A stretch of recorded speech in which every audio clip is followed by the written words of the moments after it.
Assalamualaikum warahmatullahi wabarakatuh.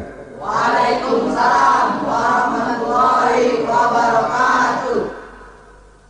Alhamdulillah wassalatu wassalamu ala sayyidina Rasulillah sayyidina wa maulana Muhammad ibn Abdullah wa ala alihi wa sahbihi wa mawalah.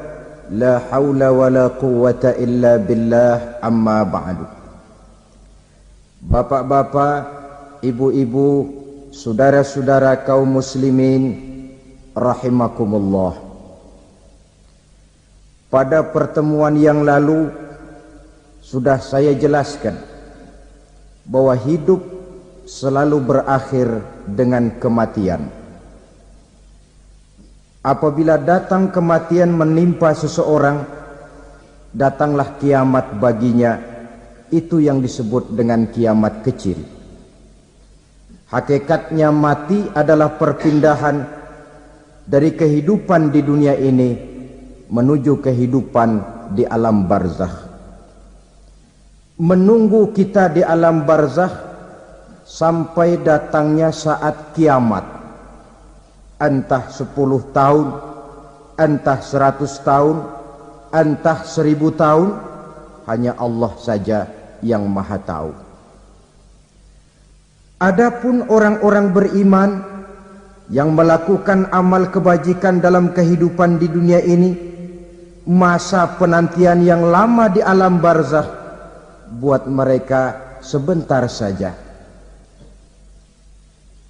Tetapi bagi orang-orang kafir yang ingkar, yang tidak beriman kepada Allah, yang hidup di dunia cuma menumpuk-numpuk dosa, tentu penantian di alam barzakh akan merupakan waktu yang sangat lama.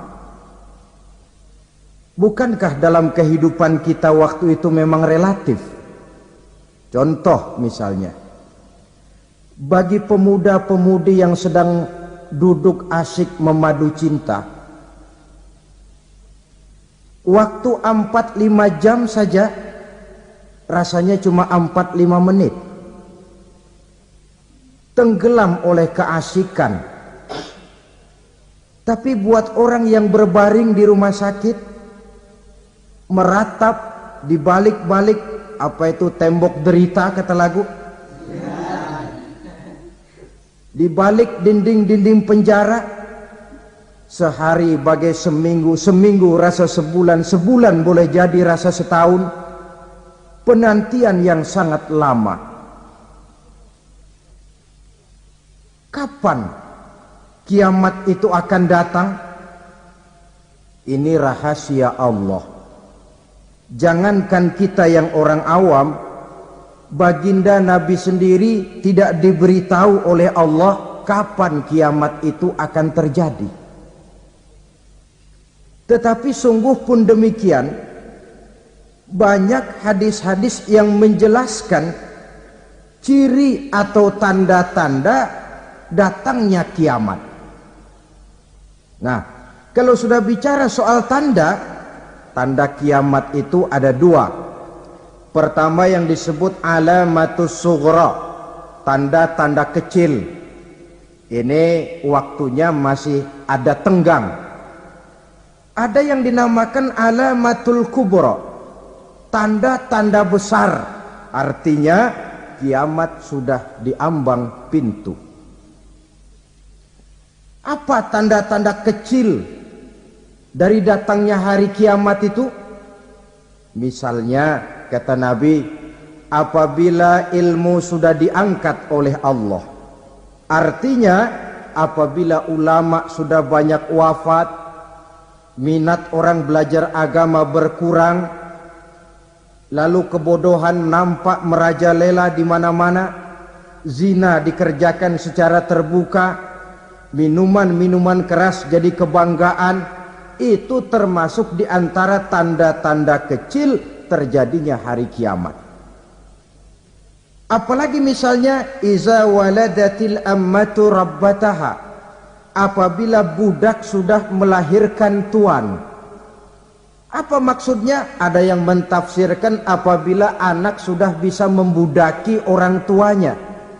Orang tua yang melahirkan dia, yang membesarkan dia, demi setelah si anak besar jadi orang berpangkat, bertitel, berharta, berkedudukan, jadilah orang tua itu budaknya. Sehingga sering dibilang kalau orang tua kaya, anak jadi raja. Tapi kalau anak yang kaya, orang tua sering jadi budak. Apalagi munculnya fitnah yang bergelombang, timbul perang antara dua bangsa yang besar, waktu berjalan terasa sangat pendek sekali. Itu merupakan tanda di antara tanda-tanda kiamat. Termasuk di dalamnya sulit membedakan mana laki, mana perempuan. Kan kalau tanda-tanda kayak begini sekarang sudah banyak kita lihat kan? Ulama banyak wafat, penggantinya sulit.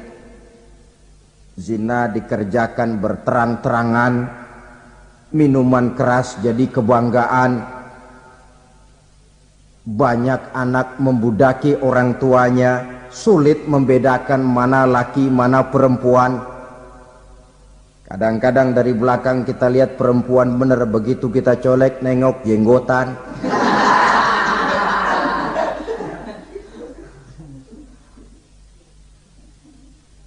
Ini termasuk tanda-tanda kecil, masih ada tenggang sampai akan terjadinya kiamat itu.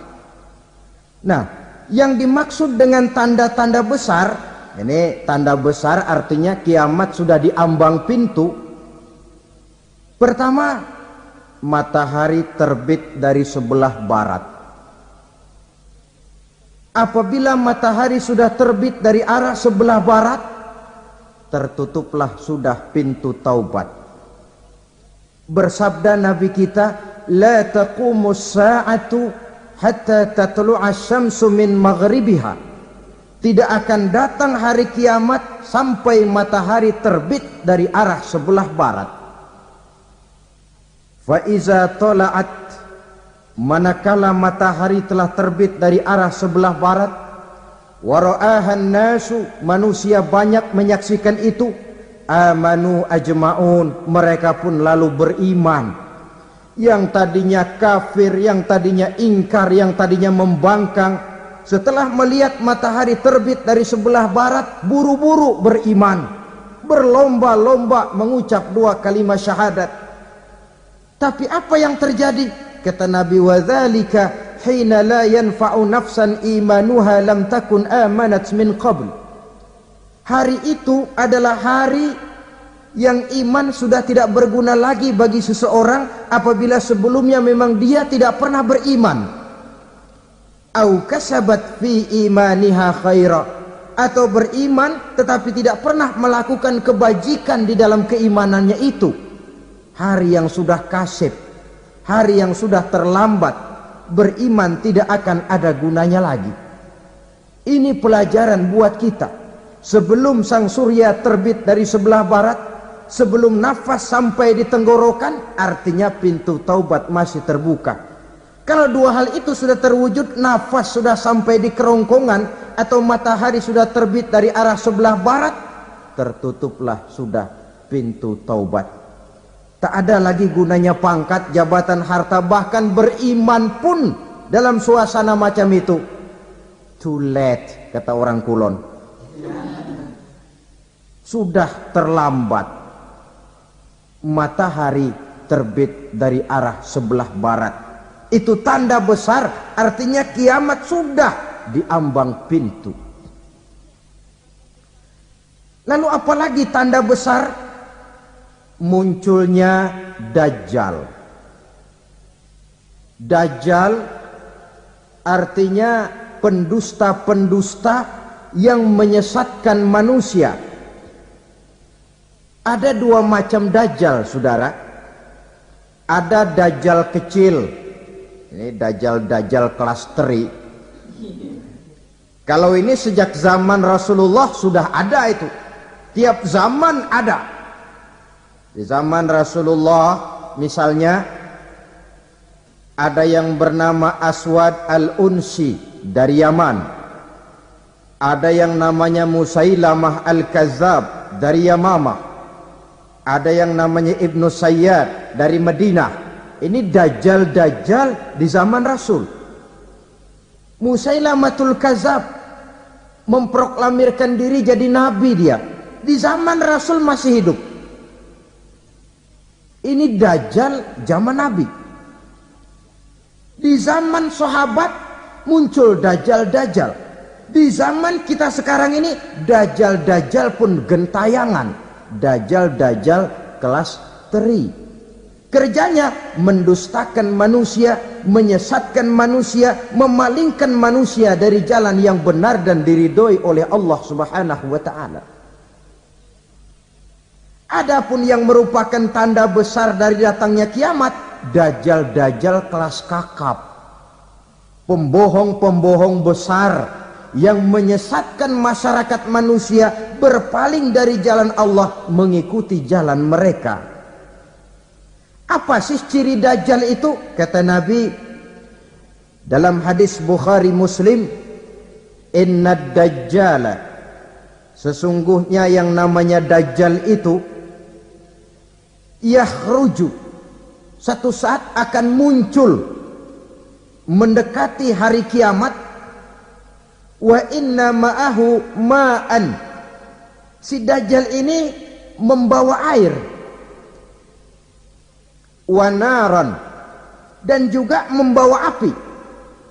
Dua simbol. Di tangan yang satu dia bawa air, di tangan yang satu dia bawa api. Wa ammal ladzi yarahu an-nasu ma'an fanarun, adapun yang orang banyak lihat air, hakikatnya adalah api. Yang dilihat api, hakikatnya adalah air. Oleh sebab itu, kalau api yang ditawarkan, ambillah air. Kalau air yang ditawarkan, pilihlah api. Maksudnya apa ini? Ini bahasa simbol, saudara-saudara. Dajjal bicaranya seolah-olah untuk kepentingan manusia, menawarkan surga. Surga yang dia tawarkan hakikatnya neraka. Hai manusia, kalau kau mau bahagia, jangan dekat-dekat dengan agama. Solat itu tidak efektif dan efisien, tidak produktif dari segi ekonomi itu. Menghadiri majelis taklim cuma buang-buang waktu. Tahajud, tasbih, tahlil, baca Quran, apa itu? Pekerjaan mubazir saja. Hidup ini cuma sekali, masa yang cuma sekali, manfaatkan dengan sebaik-baiknya. Mumpung, dibawanya sifat mumpung tetapi dalam pengertian yang sangat negatif. Bicaranya seolah-olah untuk kepentingan manusia, tetapi sebenarnya menjerumuskan manusia. Menawarkan air tapi sebenarnya api, menawarkan api tapi hakikatnya air. Buat apa kamu sholat? Buat apa kamu bayar zakat? Buat apa kamu puasa? Surga yang dicanangkan dajjal hakikatnya neraka. Neraka yang digambarkan dajjal pada dasarnya adalah surga. Jadi memutarbalikkan fakta itu kerjaan dajjal. Yang hak jadi batil, yang batil dibilang hak, yang benar jadi salah, yang salah malah jadi benar. Tuntunan disuruh jadi tontonan, tontonan malah menjadi tuntunan.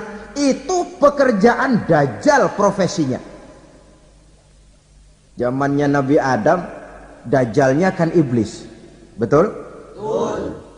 Apa sih rayuan iblis itu? Allah setelah menciptakan Nabi Adam kan bilang, Adam, kau dan istrimu Hawa tinggal di surga ini. Seluruh fasilitas yang ada di surga persilahkan kau nikmati. Satu yang tidak boleh, jangan coba-coba dekati pohon khuldi. Dekat saja jangan, apalagi sampai memetiknya. Datang dajjal yang namanya iblis ini. Adam, kamu tahu nggak kenapa tidak boleh makan buah khuldi? Ya nggak tahu, pokoknya saya dilarang.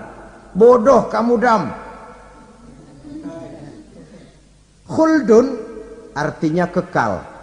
Kalau kamu makan itu buah, kau akan kekal di surga buat selamanya. Allah tidak kepengen, maka dilarang kamu makan buah khuldi. Kalau kau ingin kekal di surga Adam, makan saja. Saya bicara begini ini untuk kepentingan kamu Adam. Ini kan ciri-ciri Dajjal. Bicaranya sih seolah-olah untuk kepentingan Nabi Adam, hakikat sebenarnya menjerumuskan Nabi Adam supaya ingkar dan melanggar larangan dari Allah Subhanahu wa ta'ala. Jadi setelah muncul Dajjal, timbul kekacauan-kekacauan di masyarakat. Banyak yang terpengaruh, terpedaya dan terpesona, termasuk mereka yang memproklamirkan diri jadi nabi, mereka yang memproklamirkan diri jadi rasul di zaman sesudah Rasulullah wafat. Itu adalah Dajjal. Maka saya ingatkan, kalau di zaman kita sekarang ini ada orang ngaku jadi nabi, ada orang ngaku jadi rasul, biar bahasa Arabnya kental, Quran hafal, hadis ribuan hadis hafal, biar pakai serban sampai menyengser ke tanah, bahasa Arabnya fasih, tapi dia mengaku jadi nabi, jadi rasul. Kita umat Islam wajib tidak percaya, wajib untuk tidak percaya. Itulah Dajjal zaman kita sekarang ini. Tidak mustahil mereka datang mempengaruhi orang-orang awam supaya berpaling dari Rasulullah, mengikuti mereka. Nah, di akhir zaman nanti mendekati hari kiamat, Dajjal ini muncul, Dajjal kelas kakap, menyesatkan masyarakat manusia untuk berpaling dari Islam, mengikuti seruan mereka. Apalagi di antara datangnya kiamat itu, tanda yang besar itu, turunnya Nabiullah Isa Al-Masih, putra Maryam. Menurut berbagai hadis yang sahih, Nabi Isa Al-Masih nanti akan turun lagi, tidak membawa risalah yang baru, tapi meluruskan risalah Islam ini yang telah banyak ditinggalkan oleh masyarakat. Bahkan ada hadis menjelaskan beliau akan membunuh Nabi, mematahkan kayu-kayu salib, lalu melaksanakan haji dan umrah mengikuti syariat Nabi Muhammad, bukan membawa agama baru. Menjadi semacam mujaddid, reformer, menyelamatkan manusia dari bisikan Dajjal. Bahkan ada riwayat yang menjelaskan bahwa Nabi Isa berhasil mengalahkan Dajjal, mengembalikan masyarakat manusia kembali kepada ajaran Islam yang datang dari Allah, dibawa oleh Rasulullah sallallahu alaihi wasallam.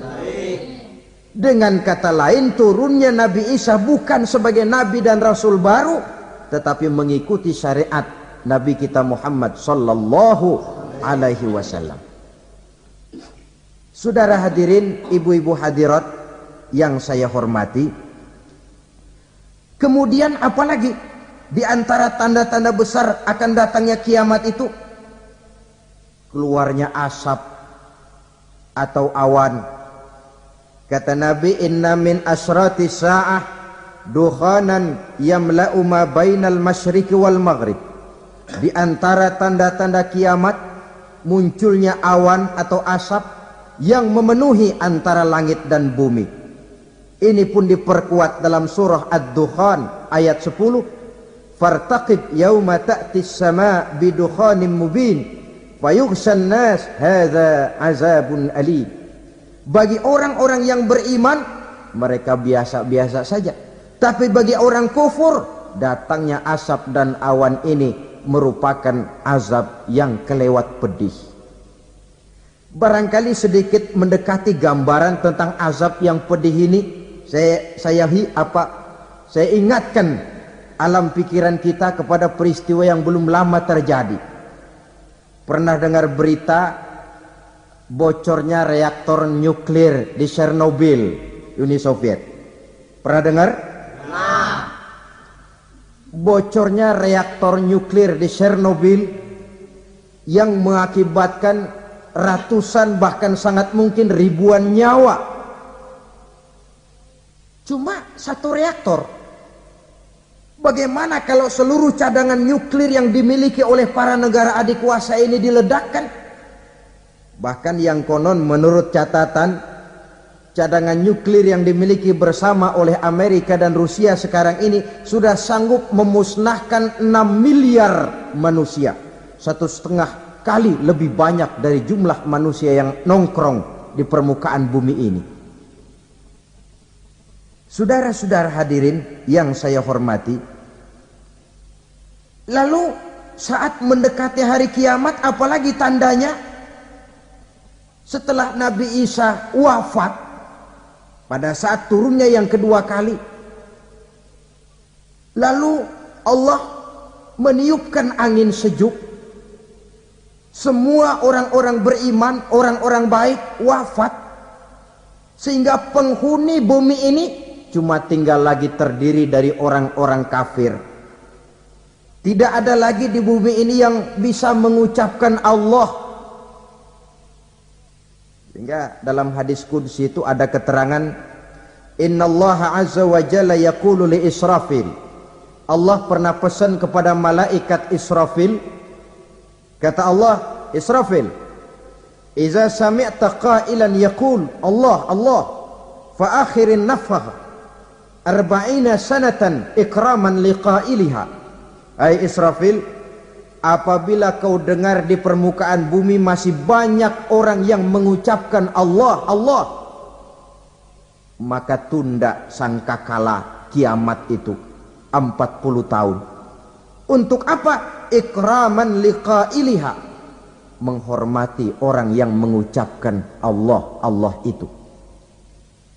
Wah, jadi karena sekarang masih banyak yang mengucapkan Allah, besar hatilah kita, masih jauh kiamat itu. Tapi jangan lupa, kiamat pribadi, kiamat kecil itu yang nggak kita sangka-sangka. Ajal datang mencabut nyawa, itu kiamat pribadi. Dan itu yang pasti kita hadapi, dan itu yang membuat kita tidak boleh bersikap main-main di dalam kehidupan sekarang ini.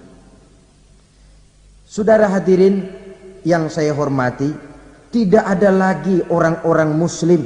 Seluruh penduduk dunia ini kafir. Lalu terciptalah struktur sosial yang berlandaskan prinsip hidup semau gue. Bakal terjadilah prinsip di mana yang kaya menyantap yang miskin, yang kuat menindas yang lemah. Hidup sudah bagaikan di rimba belantara, berlaku hukum rimba. Siapa yang kuat dia yang menang, siapa yang lemah menjadi mangsa. Timbul kekacauan, maksiat merajalela, munkarat menjadi-jadi, sehingga isi bumi ini penuh dengan segala macam perbuatan dosa. Tidak ada perlunya lagi alam diperpanjang temponya. Datang saat yang sudah dijanjikan oleh Allah Azza wa Jalla, maka terjadilah yang disebut kiamat kubra, kiamat besar, kiamat hancur-hancuran. Bagaimana kejadian ini dimulai? Dalam surah Az-Zumar ayat 68, Allah subhanahu wa ta'ala berfirman, wa nufikha fis suri fasa'iqa man fis samawati wa man fil ardi illa man sya'allahu. Maka manakala ditiuplah sangkakala, terkejutlah seluruh yang ada di langit dan seluruh yang ada di bumi. Bila saat kiamat datang, Allah perintah malaikat Israfil, Israfil, tiup sangkakalamu. Ditiuplah sangkakala oleh malaikat Israfil. Yang akibat daripada tiupan itu, seluruh yang ada di langit, seluruh yang ada di permukaan bumi terkejut. Yang ada di langit siapa? Malaikat kan. Bayangin aja kalau malaikat kaget, apalagi kita. Terkejut seluruh makhluk yang ada di bumi, yang ada di langit mendengar suara sangkakala itu. Bunyinya tidak sanggup kita bayangkan dahsyatnya.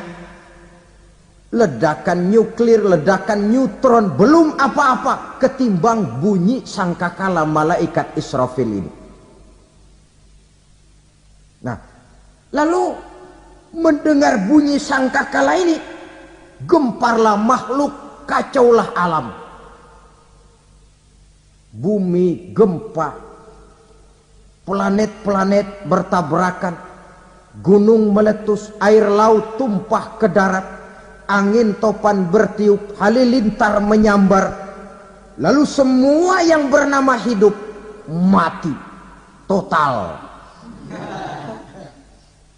Mati bareng tanpa persiapan. La haula wala quwata illa billah. Saya kadang-kadang dalam tafakur bermohon, ya Allah, mudah-mudahan saya enggak nemuin kiamat beneran. Ngeri. Tidak bisa kita bayangkan macam apa suasana seperti itu. Allah saja banyak memberikan gambaran, misalnya Al-Qari'ah, wa mal qari'ah, wa ma adraka mal qari'ah. Kejadian yang menggemparkan. Tahukah kamu apa kejadian yang menggemparkan itu? Yauma yakunun nasu kal farasil mabsus wa takunul jibalu kal ihnil manfus. Pada saat itu manusia berterbangan bagai kupu-kupu. Gunung berterbangan seperti kapas ditiup angin. Gunung saja macam kapas, konon lagi manusia. Kematian total, mulai semut sampai gajah mati, jin mati, iblis mati, malaikat mati. Malaikat saja mati. Saudara hadirin yang saya hormati, kematian total yang tanpa persiapan. Orang bilang, Pak, kalau mati bareng begitu yang repot malaikat maut dong ya. Cabut sana, cabut sini. Itu kalau menurut logika kita, mestinya begitu menurut logika. Tapi logika juga yang bilang nggak perlu serepot itu. Sebab untuk mematikan listrik di wilayah DKI, di wilayah Jakarta, nggak perlu tiap rumah didatengin matiin ya lama. Cukup dari kantor pusatnya saja PLN, tekan satu tombol, gelaplah seluruh Jakarta. Saudara hadirin yang saya hormati, kematian total. Lalu setelah kematian total, planet-planet juga mati, dalam arti tidak bergerak dan beredar. Angin mati, dalam arti tidak bertiup. Air mati, dalam arti tidak ada riak gelombang. Pokoknya semua mati. Kullu nafsin za'iqatul maut, semua yang bernafas mati. Dalam ayat lain, kullu man 'alaiha fan, semua yang ada di permukaan bumi fana. Yang kekal cuma Allah Subhanahu wa ta'ala. Yang paling belakang mati malaikat maut dan malaikat Israfil. Tapi mati juga sesuai dengan janji Allah. Menurut hadis Bukhari Muslim dari Abi Hurairah, masa tenggang waktu antara kematian total pada tiupan sangkakala pertama dengan proses kebangkitan pada tiupan sangkakala kedua 40 lamanya. Tidak dijelaskan oleh Abi Hurairah 40 jam, apa 40 hari, apa 40 tahun. Hadis-hadis cuma menyebutkan 40 saja. Sunyi alam, yang tinggal cuma Allah saja lagi. Ketika itu Allah berseru-seru, katanya, limanil mulkul yauma, siapa para penguasa hari ini? Mana itu raja-raja dan penguasa yang dulu mengaku jadi Tuhan? Fir'aun, mana Fir'aun sekarang? Yang dulu jadi raja, merasa berhasil, sombong, lalu tidak mau turun-turun dari kekuasaannya. sampai kepada puncak kekurang ajarannya mengangkat diri jadi Tuhan.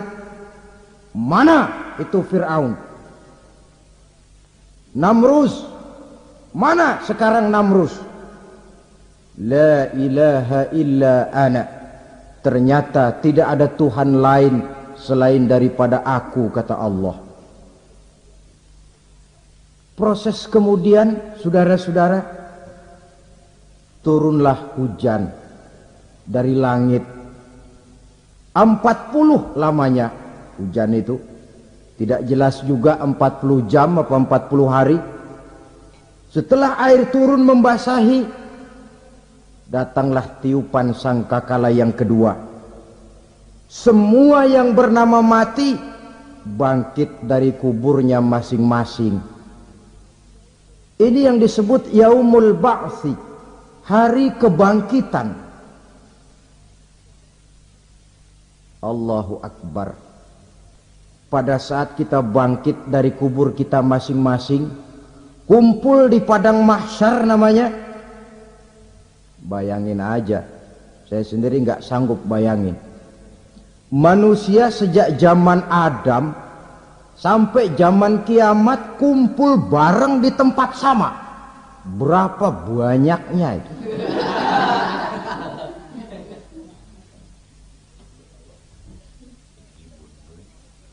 Dan yang luar biasa menurut satu riwayat, pada saat bangkit itu, Masya Allah, roman muka kita berubah, disesuaikan dengan amalan kita waktu di dunia ini. Barang siapa yang waktu di dunia amalannya itu amalan tikus, di akhirat nanti dia bangkit dari kubur, mukanya seperti muka tikus. Gagah betul badannya, tapi mukanya seperti tikus. Kenapa? Amalannya waktu di dunia seperti amalan tikus. Apa amalan tikus itu? Suka ngegeragoti barang yang sudah disimpan rapi-rapi. Orang sudah simpan uang rapi-rapi, simpan perhiasan rapi-rapi, digeragoti oleh tikus. Maling-maling, pencoleng-pencoleng, koruptor-koruptor, itu nanti di akhirat nanti kita lihat mukanya seperti muka tikus. Oh, ini waktu di dunia suka nyolong, mukanya seperti muka tikus. Barang siapa yang waktu di dunia ini amalannya itu amalan macan, dia akan bangkit nanti mukanya seperti muka macan. Apa amalan macan? Macan itu amalannya menang-menangan. Orang yang mau menang saja nggak mau mengalah. Coba lihat di hutan, kenal hutan nggak? Di hutan, raja hutan di mana-mana pasti macan, betul kan? Betul. Padahal hutan belum pernah bikin pemilihan umum. Tapi macan tidak peduli ada pemilihan umum apa tidak, pokok saya raja. Sebab apa? Macan jadi raja itu bukan karena benar, tapi karena kuat jadi raja. Setelah dia jadi raja, rakyat hutan yang mesti dilindungi malah dimakan oleh raja macan. Kambing rakyat hutan dimakan oleh macan. Ayam rakyat hutan dimakan oleh macan. Itu nanti kita lihat di akhirat itu mukanya seperti muka macan, gagah betul. Lalu barang siapa yang di dunia ini amalannya itu seperti amalan anjing, nanti dia punya muka seperti muka anjing. Apa amalan anjing? Pertama, anjing itu kalau disuruh jaga rumah, dia tidak bisa membedakan mana maling, mana tamu. Biar yang datang maling, kalau bawa tulang, anjing kalem. Yang kedua, anjing itu akan setia kepada siapa saja yang memberinya roti. Siapa yang memberinya roti, itulah majikannya. Apa kata majikannya pasti dia laksanakan. Soal benar atau salah dia tidak peduli. Setelah anjing dapat roti, dia tidak punya pilihan lain kecuali bilang, abdi mah kumaha juragan wae ayeuna mah.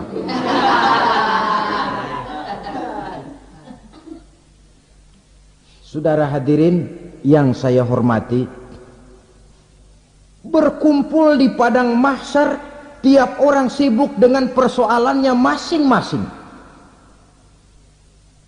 Matahari waktu itu didekatkan oleh Allah, panas luar biasa. Ada yang saking panasnya itu mencucurkan peluh keringat sampai sebatas mata kakinya. Ada yang keringatnya sampai sedengkulnya, ada yang keringatnya sampai sepusatnya, ada yang keringatnya mengalir sampai sebahunya. Ada yang kelelap oleh keringatnya sendiri, sementara orang di sampingnya nggak apa-apa. Bergantung lagi amalan dia waktu di dunia ini. Saudara-saudara, sebagian orang dalam kepanikan padang mahsyar berombong-rombong datang mereka menghadap Nabi Adam. Ya Adam, anta abal bashar. Hai Adam, Tuhan adalah bapak moyang manusia. Kami sebentar lagi akan disidang, dimintakan pertanggungan jawab. Tolonglah kami, hai Adam. Kata Nabi Adam, jangankan nolongin sampean, saya sendiri tanggung jawab di hadapan Allah. Ketika dulu tidak boleh makan khuldi, saya serobot. Sudahlah, urus diri masing-masing saja, nafsi. Begitu kata Nabi Nuh, begitu kata Nabi Ibrahim. Tiap orang bertanggung jawab sendiri-sendiri. Ketika itulah saudara-saudara, nikmatnya menjadi umat Nabi besar Muhammad sallallahu alaihi wasallam. Sebab apa? Walaupun menurut abjad kita ini umat paling belakang, karena paling belakang kita ini toh, karena Nabi Muhammad adalah Nabi akhir, tapi akan dihisap lebih dulu, lewat di atas sirat lebih dulu, masuk surga lebih dahulu ketimbang umat-umat belakangan. Ketika Rasul mendekati ajal, beliau tanyakan itu kepada malaikat Jibril. Malaikat Jibril berkata, Muhammad jangan khawatir, Allah sudah berjanji, inni haramtul jannata ala sairil anbiya hatta tadkhulaha anta, wa haramtuha ala sairil umami hatta tadkhulaha ummatuka. Surga aku haramkan buat seluruh nabi kecuali kalau engkau Muhammad sudah masuk ke dalamnya, dan surga aku haramkan buat seluruh umat kecuali kalau umatmu Muhammad sudah masuk ke dalamnya. Logikanya, walaupun menurut abjad kita umat paling belakang, bakal dihisap paling dulu, lewat di atas sirat paling dulu, masuk surga paling dulu, kalau mampir ke neraka juga paling dulu. Ya resiko. Jangan mau enaknya aja paling dulu. Saudara hadirin yang saya hormati, setelah masa kebangkitan itu jangan dikira begitu bangkit langsung diperiksa. Masih menunggu menanti ribuan tahun perhitungan padang mahsyar untuk sampai kepada proses yang disebut yaumul hisab, hari perhitungan.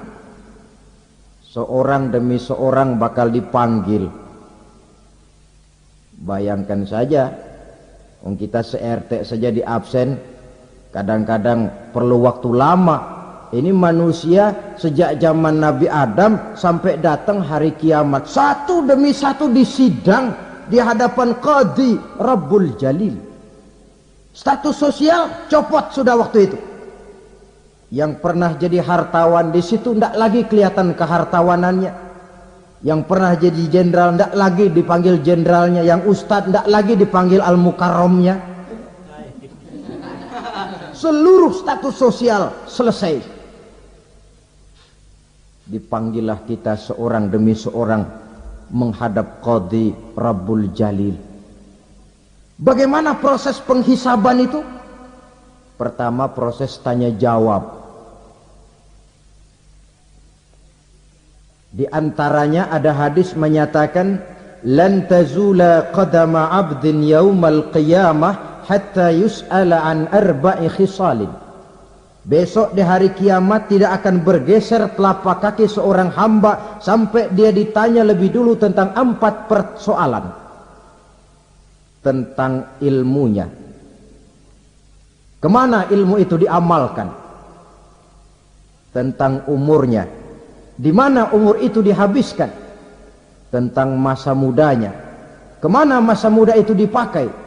Tentang hartanya. Dari mana harta itu didapat dan kemana harta itu dibelanjakan. Ini termasuk proses tanya jawab. Jadi kalau istilah pengadilan dunia, nama Fulan bin Fulan.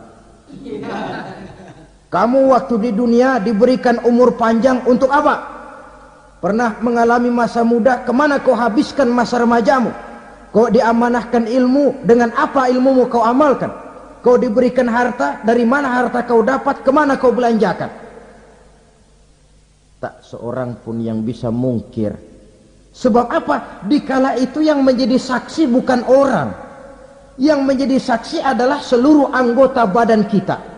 Tangan bicara, kaki jadi saksi terhadap seluruh amalan yang pernah kita kerjakan pada saat kehidupan di alam dunia ini.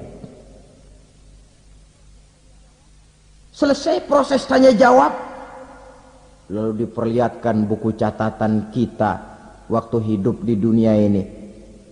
Jangan lupa Allah itu menyiapkan 2 superkomputer kepada kita.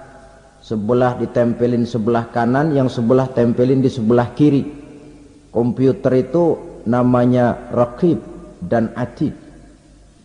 2 malaikat yang apabila baik kita lakukan, refleks saja akan menulis kebajikan kita. Jahat kita kerjakan, akan tertulis. Catatan itu nanti diperlihatkan kepada kita. Waduh, alangkah malunya pada saat diperlihatkan catatan kita, buku rapot kita merah melulu.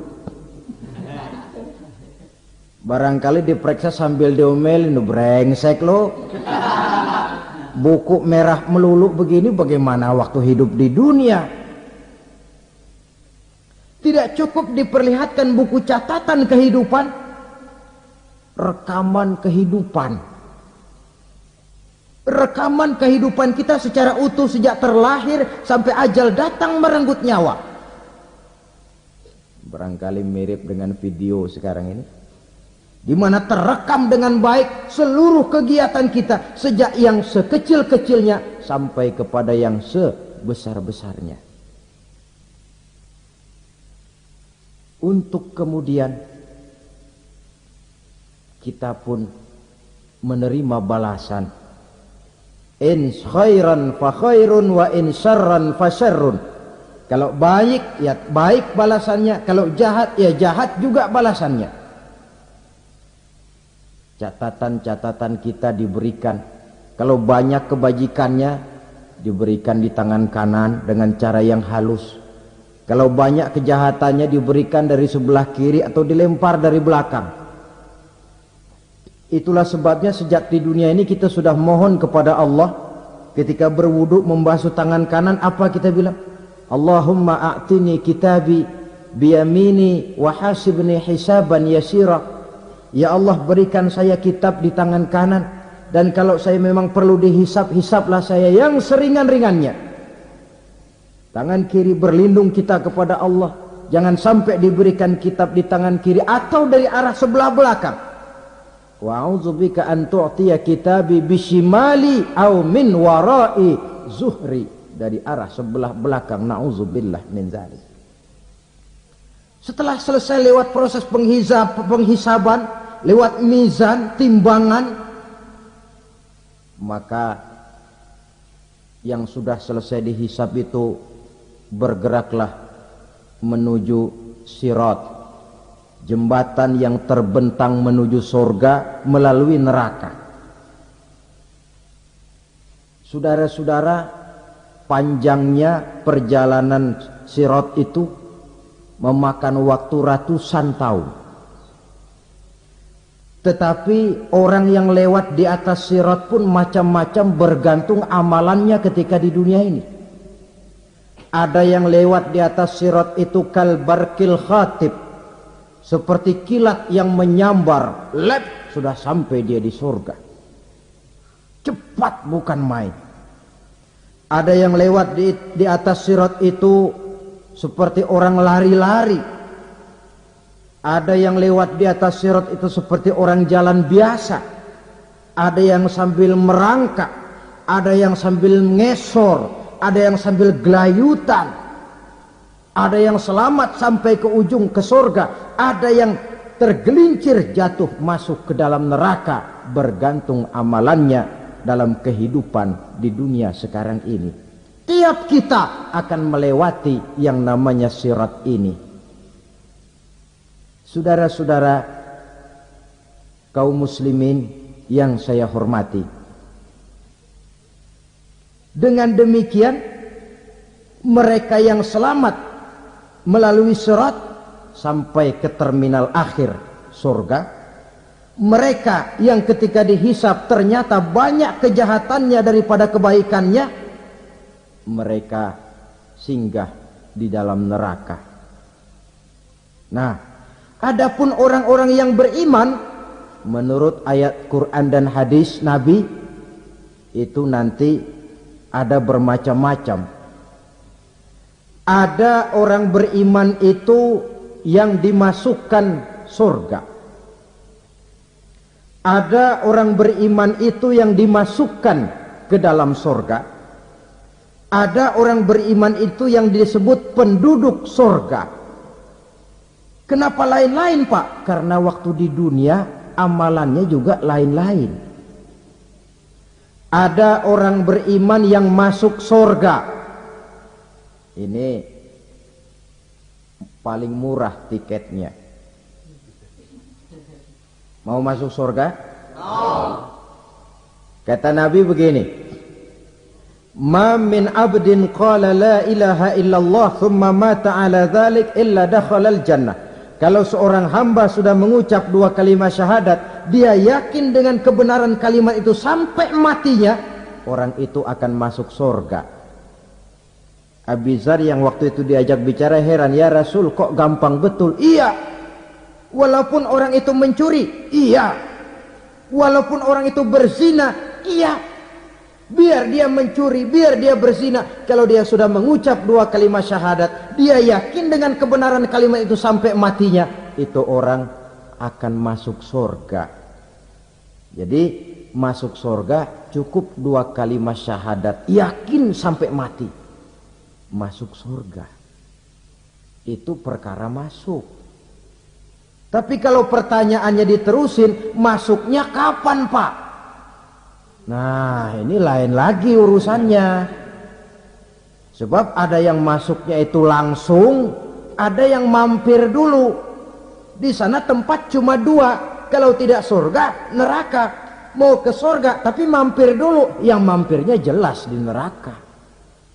Kenapa? Dalam hadis qudsi ada riwayat, nanti itu di akhirat, setelah Allah selesai mengatur penduduk surga masuk surga, yang neraka masuk neraka, Allah berkata kepada malaikat Malik, malaikat Malik, labaik ya Allah, itu bajingan-bajingan tengik, manusia-manusia durjana yang waktu di dunia tidak mau sujud, jauh dari ulama, gemar melakukan yang munkarat dan maksiat, hidup di tengah masyarakat selalu jadi bibit keonaran, kufur, sudah masuk neraka semua. Sudah ya Allah. Nah, kalau sudah, coba sekarang kamu masuk, Malik. Saya, iya, masuk neraka. Mau apa ya Allah? Kata Allah, akhriju minan nar man kana fi qalbihi misqala habbatin min khardalin min iman. Kau masuk neraka, cari di dalam neraka orang-orang yang ada imannya walaupun kecil sebesar biji zarah, angkat mereka keluar. Masuk malaikat Malik ke neraka, cari orang yang ada imannya, korek-korek. Ya repot, udah pada gosong. Yang ada imannya diangkat ke atas, yang ada imannya diangkat ke atas. Lalu dimandikan di Nahrul Hayat, namanya sungai kehidupan di akhirat nanti. Cakep lagi rupanya, bersih lagi wajahnya, apel di hadapan Allah. Kata Allah, bagaimana mas? Kapok enggak sampean? Kapok ya Allah. Nah, kalau kapok, idhab fadkhulil jannah. Pergi, masuk surga sana. Berangkat mereka ke surga. Ketemu sama teman-temannya yang udah sampai lebih dulu. Yang enggak pakai mampir lagi. Terjadi dialog. Kata teman-temannya yang udah pada nyampe duluan, mas, iya. Emang baru sampai? Oh, saya baru sampai. Memang mampir di mana dulu mas? Kita sudah lama sampai di surga. Saudara buka surah Al-Muddatsir ayat 34-35. Ma salakakum fis saqar? Kenapa kamu mampir di neraka Saqar? Qalu lam nakum minal musallin. Mereka menjawab, kami mampir di neraka Saqar mas, gara-gara dulunya kami waktu di dunia ndak pernah sholat. Ndak pernah sholat? Ndak pernah. Kan rumahnya dekat masjid, cuma dekat doang mas. Sholat mah enggak saya.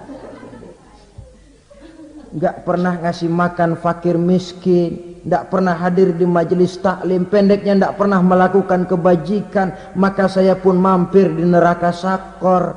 Untung betul saya punya iman mas, sedikit.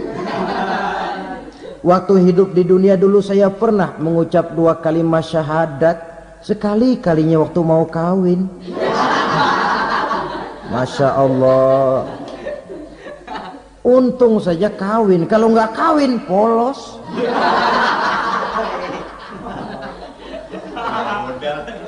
Itu juga pengulu sudah setengah mati ngajarin. Asyhadu alla, asyaduaan, asyaduaan.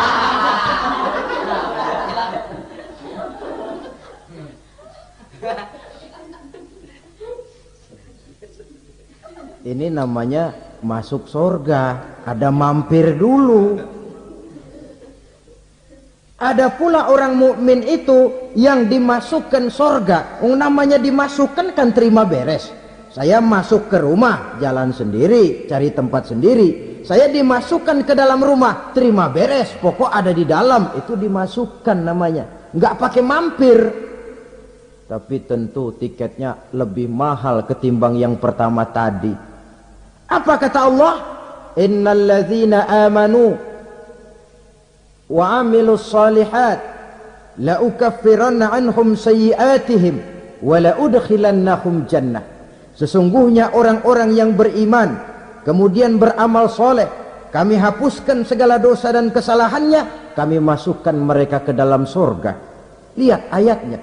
Allah yang memasukkan, kita yang dimasukkan.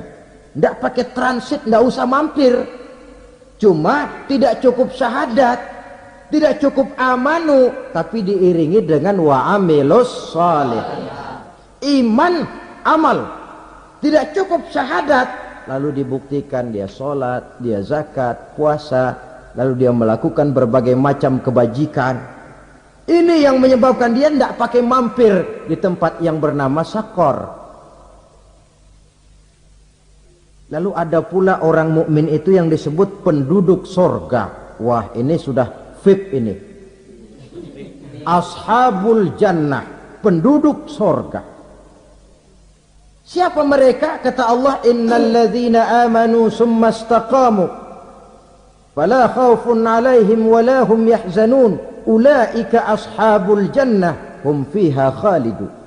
Sesungguhnya orang-orang yang beriman lalu istiqamah, tetap dalam melaksanakan perintah Allah, tidak goyah, tidak labil tapi stabil, istiqamah, mereka tidak takut dan tidak bersedih hati. Merekalah penduduk surga. Iman, istiqamah. Tidak punya duit, sembahyang. Banyak duit, sembahyang. Miskin, sembahyang. Kaya, tetap sembahyang. Istiqomah. Kadang orang kalau susah rajin ke masjid, banyak duitnya ngelihat masjid melengos. Itu yang dibilang waktu miskin hamba Allah, setelah kaya jadi hamba harta. Bergeser, tidak ada nilai istiqomahnya. Saudara-saudara, dengan begitu penduduk neraka itu dua. Ada penduduk permanen, ada penduduk yang semi permanen. Yang semi permanen orang-orang beriman yang mempunyai dosa besar. Mereka masuk ke neraka untuk menerima azab sesuai dengan dosanya. Bila selesai masa azab itu, mereka akan diangkat untuk ditempatkan kembali ke dalam surganya Allah Subhanahu wa ta'ala. Nah, dikala itulah saudara-saudara, ada yang disebut syafaat dari Rasulullah sallallahu alaihi wasallam. Tapi tentu jangan lupa, syafaat ini ibarat kain menambal dia. Kita punya kain bolong-bolong sedikit, syafaat yang menambal. Salat kita ada kurang dikit, sedekah kita ada campur riya dikit, amalan kita ada tidak karena Allah dikit, kita berharap syafaat. Jadi biarlah kain masih bolong-bolong, yang penting punya kain. Tapi kalau kainnya tidak ada, yang ditambal apanya? Salat tidak, puasa tidak, zakat tidak, berharap syafaat saja. Ya, terlalu berlebihan itu. Saudara hadirin yang saya hormati, apabila selesai proses penghisaban, proses penghitungan, maka dikala itulah manusia terbagi dalam dua kelompok besar. Fariqun fil jannah wa fariqun fis sa'ir. Sekelompok orang-orang beruntung yang masuk ke dalam surga, dan sekelompok lagi masuk ke dalam neraka. Akan memakan waktu untuk menceritakan sifat surga dan neraka, tapi insya Allah pada kesempatan pertemuan lain saya sampaikan. Namun sebagai gambaran umum cukuplah saya sampaikan sebuah hadis qudsi. Allah jelaskan, a'dadtu li'ibadiyas salihin ma la aynun ra'at wa la uzunun sami'at wa la khatara fi qalbil bashar.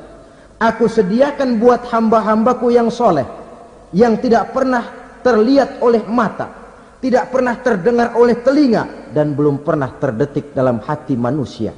Jadi kenikmatan surga belum pernah dilihat mata, belum pernah didengar telinga, belum pernah terdetik dalam hati. Pedihnya azab neraka belum pernah terlihat mata, belum pernah terdengar telinga, belum pernah terdetik dalam hati.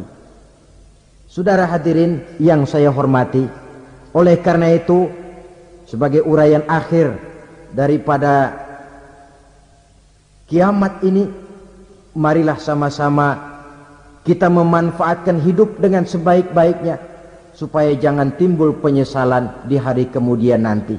Mudah-mudahan kita seluruhnya diselamatkan Allah dari azab neraka dan mendapat surga dan ridhonya. Sekian dan demikianlah pertemuan kita kali ini. Terima kasih banyak atas segala perhatian. Mohon maaf atas segala kekurangan. Usikum wa nafsi bitaqwallah. Wassalamualaikum warahmatullahi wabarakatuh. Waalaikumsalam warahmatullahi